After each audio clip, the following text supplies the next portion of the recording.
तो आपके साथ बड़ा स्कैम हो सकता है। अभी लगभग 1 से 1.5 महीने में ये 70 से 80 होटल यहाँ के नज़दीक के सब टूटने वाले हैं। जय द्वारकाधीश। मैं अपने सनातन धर्म को सबसे श्रेष्ठ मानता हूँ और जितना हो सके उतना अपने धर्म के बारे में लोगों में जनजागृति लाने की कोशिश करता हूँ, ताकि आज की पीढ़ी अपने सनातन धर्म की महानता को समझे और अपनी पहचान पर गर्व करते हुए कहे हम हिंदू हैं और हिंदुत्व हमारी पहचान है। इसी सोच के साथ मैं ये वीडियो बना रहा हूँ ताकि ज्यादा से ज्यादा लोग द्वारका धाम आए और अपने पवित्र तीर्थों के बारे में जान सकें। जय द्वारकाधीश। तो हम पहुंच चुके हैं भगवान श्री कृष्ण की पवित्र नगरी द्वारका में, जो 4 धामों में से एक प्रमुख धाम है। तो चलिए सबसे पहले मैं आपको बताता हूं कि यहाँ कैसे पहुंचना है और द्वारका में रुकने के लिए बजट होटल और धर्मशाला कौन कौन से अच्छे हैं। श्री विश्वकर्मा धर्मशाला मंदिर से लगभग 400 मीटर की दूरी पर है। यहाँ आपको लगभग 500 रुपये में अच्छा कमरा मिल जाता है। श्री रामेराम धर्मशाला मंदिर से करीब 550 मीटर की दूरी पर है। यहाँ भी आपको लगभग 500 रुपये में कमरा आसानी से मिल जाता है। और अगर आप मंदिर के बिल्कुल पास रुकना चाहते हैं तो हमारा होटल हरिवंश मंदिर से लगभग 100 मीटर की दूरी पर है। सबसे पहले आप होटल का कमरा देख लीजिए।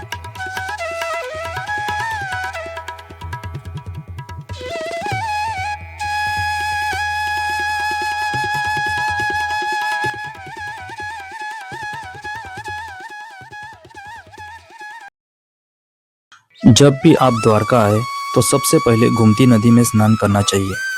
ऐसा माना जाता है कि गोमती नदी में स्नान किए बिना द्वारकाधीश भगवान के दर्शन अधूरे माने जाते हैं, क्योंकि इस पवित्र नदी में स्नान करने से मन और शरीर शुद्ध होता है। और अब चलते हैं भगवान द्वारकाधीश के दर्शन के लिए।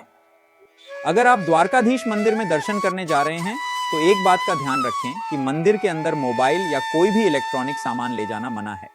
मंदिर के बाहर काउंटर पर आपको अपने जूते, बैग और मोबाइल जमा करने होते हैं और यह सुविधा बिल्कुल निःशुल्क है। तो चलिए अब अंदर जाकर द्वारकाधीश भगवान के दर्शन करके आते हैं। मंदिर के अंदर मोबाइल ले जाना मना है, इसलिए अंदर की तस्वीरें नहीं ले पाए। करीब 30 मिनट में दर्शन हो गए। भीड़ कम थी, इसलिए बहुत ही शांति से दर्शन करने का मौका मिला।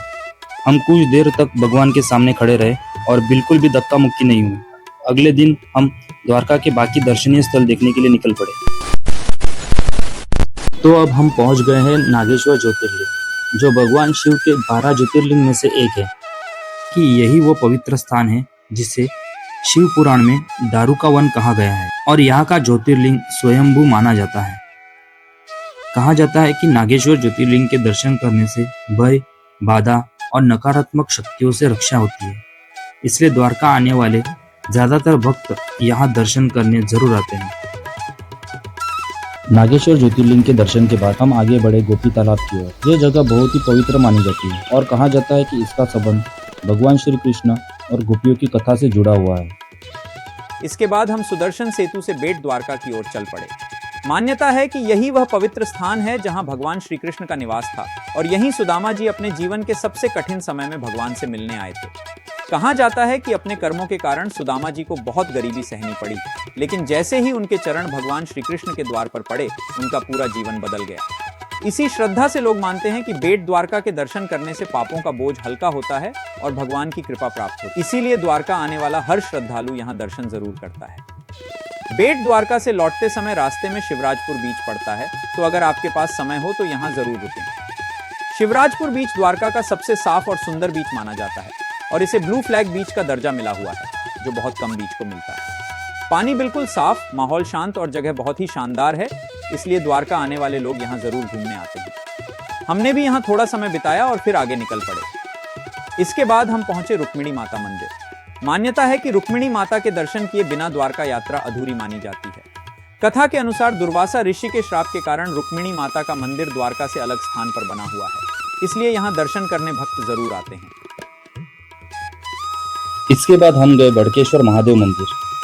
यह मंदिर समुद्र के किनारे पे बना हुआ है और जब समुद्र का पानी बढ़ता है तो मंदिर चारों तरफ से पानी से घिर जाता है। यहाँ लोग मानते हैं कि बड़केश्वर महादेव के दर्शन का समय भी समुद्र देवता ही तय करता है, क्योंकि समुद्र का पानी बढ़ने पर मंदिर तक पहुँचना संभव नहीं रहता।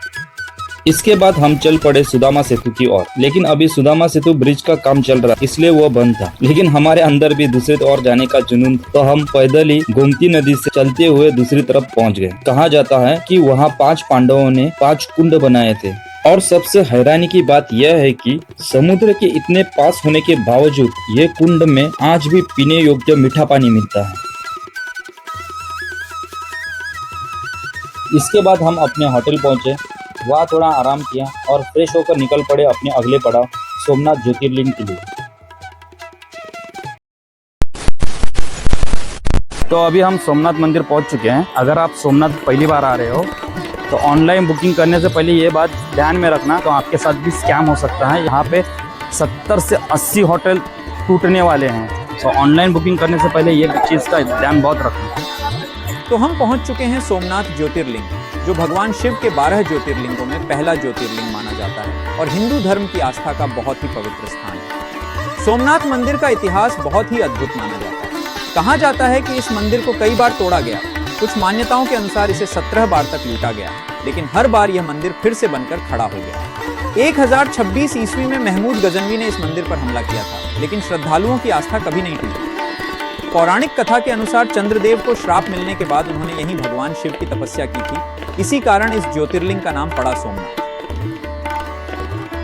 अगर आप सोमनाथ महादेव के दर्शन करने पहली बार आ रहे हैं तो एक बात याद रखिए कि मंदिर के अंदर मोबाइल, बैग या कोई और इलेक्ट्रॉनिक सामान ले जाना मना है।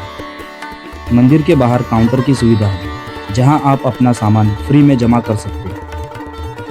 फिर हमने सोमनाथ महादेव के दर्शन किए। मंदिर बहुत ही विशाल है और उस पर की गई कलाकृति सच में अद्भुत है। यह मंदिर समुद्र के किनारे पे बना हुआ है, जिसकी वजह से यहाँ का नज़ारा बहुत ही अलग और मन को सुकून देने वाला लगता है। दर्शन के बाद मन को एक अलग ही शांति मिलती है। और फिर हम निकल पड़े अपने अगले सफर की ओर। अब हम जा रहे थे दीव गंगेश्वर महादेव के दर्शन करने। तो हम पहुंच चुके हैं दीव के प्रसिद्ध गंगेश्वर महादेव मंदिर।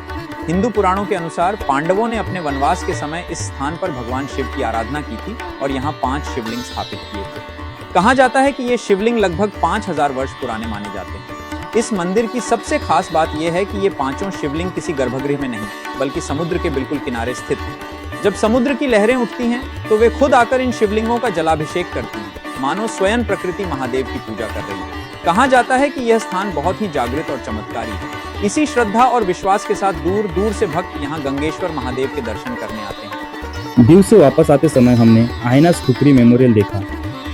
1971 के भारत पाकिस्तान युद्ध में डूबी भारतीय नौसेना की आयनस खुपरी जहाज की याद में बनाया गया है। इसके बाद हमने दीव का एक बहुत पुराना चर्च देखा।